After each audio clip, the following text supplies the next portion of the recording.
ప్రియమైన వారలారా, ప్రభువైన యేసుక్రీస్తు నామములో అందరికీ వందనాలు. మరి దేవుని వాక్య భాగాన్ని మనం విధంగా చదువుకుందాము. ఈ యొక్క మరి బైబిల్ వర్తమానం కొరకే మిమ్మల్ని అందరినీ కూడా యేసు ప్రభు నామములో ప్రేమతో ఆహ్వానిస్తుంటున్నాను.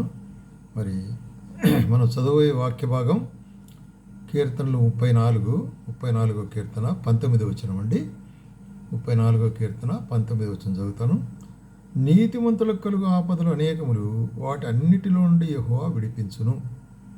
నీతిమంతులకు కలుగు ఆపదలు అనేకములు, వాటన్నిటిలో నుండి ఆయన మనల్ని విడిపించును. ఇక్కడ ఈ కీర్తనకర్త ఎవరంటే మరి దావీదే అంటున్నాడు. ఎందుకంటే దావీదు విషయాన్ని తన అనుభవంలో నుంచి చెప్తుంటున్నాడు. అనేక శ్రమలు కలుగుతాయట, ఆపదలు, శ్రమలు, కష్టాలు తన జీవితంలో. నిజంగా ఇక్కడ చెప్పాలంటే ఏ సందర్భంలో దావీదును అబీమెలెకు ఎదుట వెరివాని వలె ప్రవర్తించి, ఎందుకట్లాగా ప్రవర్తించాల్సి వచ్చింది? దావీదును మరి సౌలు తరుగుతుంటున్నాడు. సౌలు దావీదు ప్రాణం తీయాలని తరుగుతుంటే దావీదు కొండల్లో గుహల్లో దాచుకుంటూ పోతున్నాడు. అయితే మరి సౌలు తరుగుతుంటాడు. ఇది సాధ్యం కాదని చెప్పేసి తాను ఫిలిస్తీన్ల దేశంలోకి వెళ్ళినాడు. అప్పుడు అబీమెలెకు రాజు కొట్టినాడు అక్కడ. అప్పుడు వాళ్ళంతా చూసి, దావీదు మనకు శత్రువే, ఎందుకు రానిచ్చినావు ఇక్కడ అని అడిగినప్పుడు, అరే ఇతను పిచ్చిగా ఉన్నాడని చెప్పేసి తాను పిచ్చివాని మాదిరిగా యాక్షన్ చేస్తే అప్పుడు దావీదు అబీమెలెకు రాజు ఏం చేయలేకపోయాడు, వదిలిపెట్టాడు.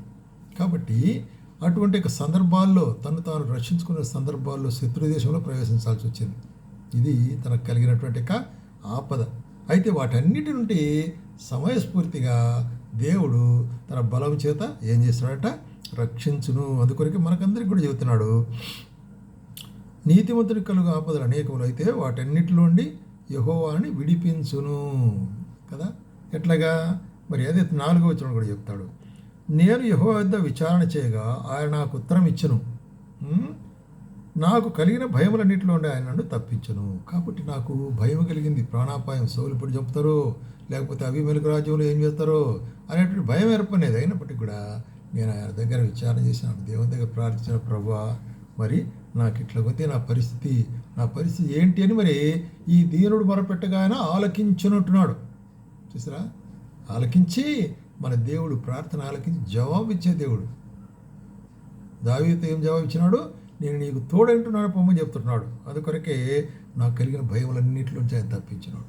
కాబట్టి మనకు కలిగేటువంటి భయములు, కష్టాలు, వీటన్నిటిలోంచి దేవుడు వలన ఆదరించే దేవుడుగా ఉంటున్నాడు అనేటువంటిది అంశం. ఈ దినం ఆదరించు దేవుడు మనను.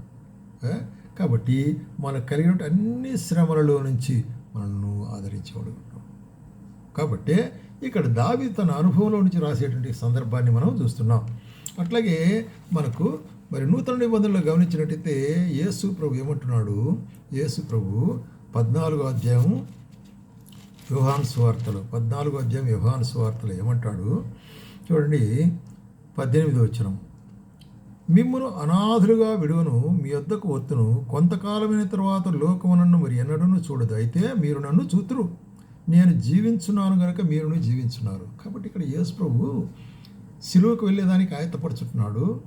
ఆ ఆఖరి దినాల్లో శిష్యులతో చెప్పే మాట ఏంటంటే, నేను మిమ్మల్ని విడిచి వెళ్ళిపోతుంటున్నాను, ఇక మీదట లోకం నన్ను చూడదు, అయితే మీరు చూస్తారు నన్ను మళ్ళీ, ఎందుకంటే నేను సిలువలో చనిపోయి మరణించి పుస్తకం నుంచి తిరిగి లేస్తాను, కాబట్టి మీరు నన్ను చూస్తారు, లోకం అయితే నన్ను ఎరగదు, మిమ్మల్ని నేను అనాథలుగా విడువను అంటాడు. అది మనకు. కాబట్టి ఆయన అనాథలుగా విడువను అని చెప్పే సందర్భంలో చూసినట్టు, ఎందుకు? నాయందు మీకు సమాధానం కలిగినట్లు 16వ అధ్యాయం 33వ, నాయందు మీకు సమాధానం కలిగినట్లు ఈ మాటలు మీతో చెప్తున్నాను, లోకములో మీకు శ్రమ కలుగును. కాబట్టి నా నామములో నివసించే మీకు లోకములో శ్రమ కలుగుతుంది. ప్రియుడా, సోదరుడా, సోదరి, లోకములో మనకు శ్రమ ఉంది. మనకు మరి ఆపదలు ఉంటున్నవి, మనకు ప్రాణాపాయాలు ఉంటున్నవి. శత్రువు మనం ఎప్పుడు వేటాడేవాడుకుంటున్నాడు. సౌలు ఏ విధంగా దావీదును తరిమినాడో మరి ఆ విధంగా దినదినం మనం తరిమేవాడుకుంటున్నాడు. అయినప్పటికీ కూడా భయపడకమంటాడు. అందుకు ధైర్యం తెచ్చుకోండి, నేను లోకమును జయించున్నాను. కాబట్టి లోకమును జయించి మీ కొరకై విజయమును సాధించి పెట్టాను. కాబట్టి ఇప్పుడు మీరు భయపడాల్సిన పని లేదు. ఆయన జయములో మనం జయం పొందేవారు. క్రీస్తు నామములో జయం మనకు, క్రీస్తు రక్తములో జయం మనకు. కాబట్టి మనకు ఆయన ధైర్యం ఇచ్చేవాడుగా ఉంటున్నాడు అనేటువంటి కార్యం మనం చూస్తుంటాం. ఎందుకంటే ఆయన మనతో కూడా ఉంటున్నాడు అనేటువంటి కార్యం. రెండవదిగా మనం గమనించినట్లయితే యెషయా గ్రంథము 61వ అధ్యాయంలో ఏమంటాడంటే, యెషయా గ్రంథము 61వ అధ్యాయంలో మనం గమనించినట్లయితే రైట్ 4వ వచనంలో 3వ వచనం, సియోనులో దుఃఖించు వారికి ఉల్లాస వస్త్రమును ధరింపజేయుటకును, బూడిదకు ప్రతిగా పోదండను, దుఃఖమునకు ప్రతిగా ఆనంద తైలమును, భారభరితమైన ఆత్మగా స్తుతి వర్షం. అంటే ఇక్కడ దుఃఖించే వారిని ఆదరించేటువంటి దేవుడు. ఈజ్ ఎ కంఫర్టింగ్ గాడ్, ఆదరించేవాడు. కాబట్టి దుఃఖించేవారికి ఆయన ఏం చేస్తాడంట, ఆయన మరి ఉల్లాసింపజేసేవాడుగాను, ఆయన సంతోషింపజేసేవాడుగాను, స్తుతింపజేసేవాడుగాను ఆయన చేస్తుంటాడు. కాబట్టి అటువంటి ఆదరణకర్త అయిన దేవుడు, God of a great comfort, గొప్ప ఆదరణకర్త. అందుకొరకే ఆయన ఏమంటున్నాడు, యోహాను సువార్త 14వ అధ్యాయం 1వ వచనంలో ఏం చెప్తున్నాడు ఇక్కడ చూసినట్లయితే, మీ హృదయమును కలవరపడనీయకుడి, దేవునియందు విశ్వాసం ఉంచున్నారు, నా యందును విశ్వాసం ఉంచుడి. కాబట్టి మీ హృదయం కలవరపడనీయకుడి. కాబట్టి దానిపైన 13వ అధ్యాయంలో ఏం చెప్తున్నాడంటే, పేతురు శిష్యులతో యేసుప్రభు చెప్తున్నాడు, నేను మరి ఇంకా వెళ్ళిపోవాల్సిన సమయం వచ్చింది, కాబట్టి ఇంక వెళ్ళిపోతుంటున్నాను అన్నప్పుడు వాళ్ళు చాలా దుఃఖపోయినారు. ఏంటి మరి ప్రభు, మరి మెస్సియా మనతో కూడా ఉంటారని కదా చెప్పింది, మరి ఆయన వెళ్ళిపోతాడంటే ఏంటి? ఈ 3.5 సంవత్సరంలో మనం ఆయన వెంబడించాం, మన యొక్క చేపల వేటలంతా వదిలిపెట్టి, మనకు ఉద్యోగాలంతా వదిలిపెట్టి ఆయన వెంబడించినాము. ఇప్పుడు ఆయన పోతే మన దిక్కెవరు అని వాళ్ళు దుఃఖపడినారు హృదయములు. అది సందర్భం. హృదయములు దుఃఖపడినప్పుడు ఆయన ఏమంటున్నాడు, మీ హృదయములు కలవరపడనీయకుడి, దేవుని విశ్వాసం ఆయన విశ్వాసం, నా తండ్రి ఇంటి అనేక నివాసములు గలవు, కాబట్టి మిమ్మును నా యొక్క తండ్రి ఇంటికి తీసుకుని పోవడానికి స్థలము సిద్ధపరిచేదానికి వెళ్తున్నాడు. ఎంత గొప్ప ఆదరణ అండి, ఈజ్ గాడ్ ఆఫ్ కంఫర్ట్. అట్లాగే మనం చూస్తుంటాము 63వ అధ్యాయము యెషయా గ్రంథంలో ఏమంటాడంటే, 63వ అధ్యాయము 9వ వచనములో 63వ అధ్యాయము మరి 9వ వచనంలో ఇక్కడ చెప్పే కార్యం ఏంటంటే, చూడండి, వారి యావత్ బాధలు ఆయన బాధనుందిను, ఆయన సన్నిధి దూత వారిని రక్షించును, ప్రేమ చేతను తాలిమి చేతను వారిని విమోచించును, పూర్వదినములన్నిటిలో ఆయన వారిని ఎత్తుకొని మోసుకొని వచ్చును. ఇక్కడ ఇశ్రాయేలీయులను విడిపించినటువంటి యొక్క సందర్భాన్ని గురించి చెప్తున్నాడు ఇక్కడ యెషయా. ఆయన వారి బాధలు, ఆయన కూడా బాధలు, ఆయన సన్నిధి దూతతో వారిని రక్షించినాడు కదా. ఐగుప్తులో నుంచి ప్రజలైన వారిని ఆ దూత ద్వారా విడిపించి వాళ్ళని నడిపించినాడు. రాత్రి అగ్నిస్తంభము, పగలు మేఘస్తంభముతో వారిని కప్పి వారికి మరి చూసినట్లయితే మార్గము నడిపించినాడు.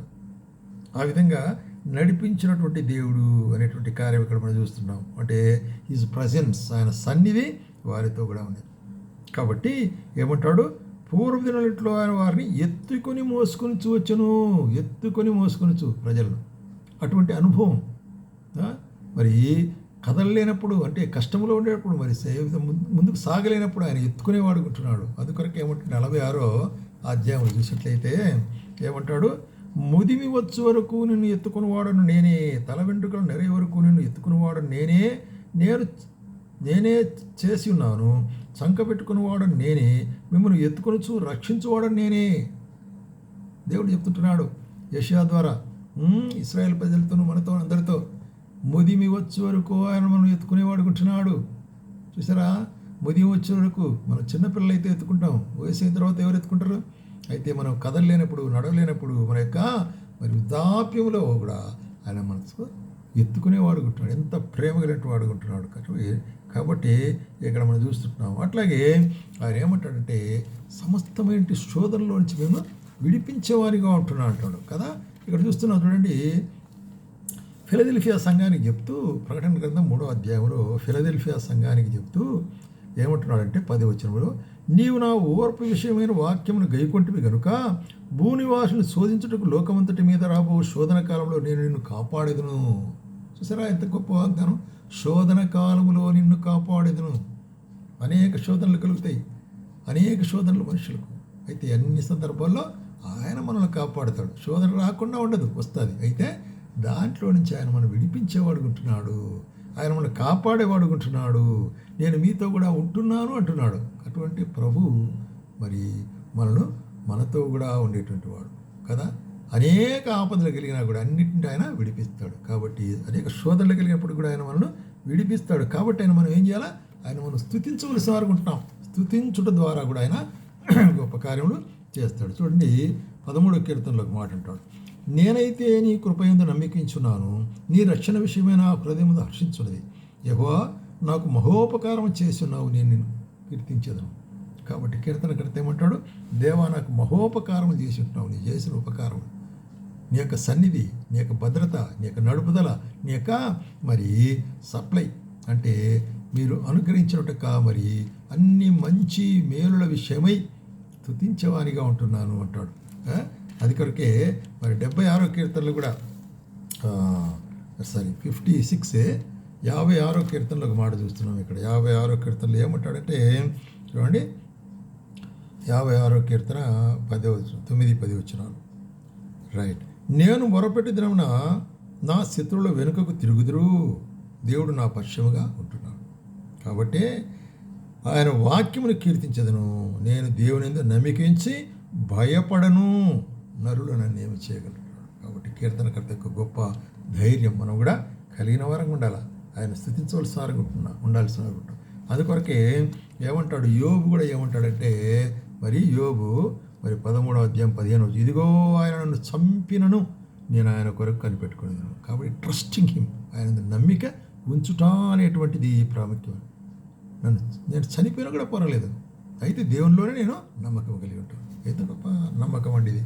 అందుకొరకు అపోస్తలుడు పౌలు ఏం చెప్తాడంటే, మాకు అనేక శ్రమలు కలిగినాయి, మా స్వార్థ విషయంలో అనేక శ్రమలు కలిగినాయి, అయితే మరి కొన్ని సందర్భాల్లో అయితే మేము తప్పించుకుంటామో లేదో అనేటువంటి శ్రమలు అయినప్పటికీ కూడా ఏం చేశాడంట, అట్టి గొప్ప మరణము నుండి మమ్ము తప్పించును, ఇక ముందును తప్పించును.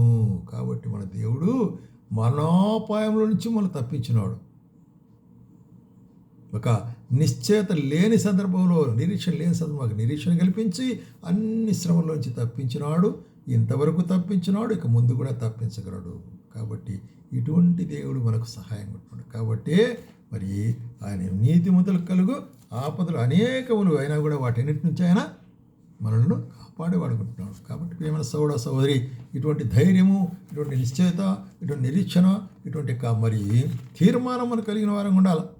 కీర్తనకర్త చెప్పినట్లు అనేక శ్రమలు నీతిమంతులకు అనేక శ్రమలు ఉంటాయి. కాబట్టి శ్రమలు వచ్చినప్పుడు మన నీతి నుంచి తప్పిపోకూడదు, నీతిమంతులుగానే జీవించాలి. ఆ విధంగా ప్రభు తన యొక్క రెక్కల చాటును మరుగుపరిచి మనలను నడిపించేవాడు ఉన్నాడు. కాబట్టి ప్రభువానికి స్తోత్రం.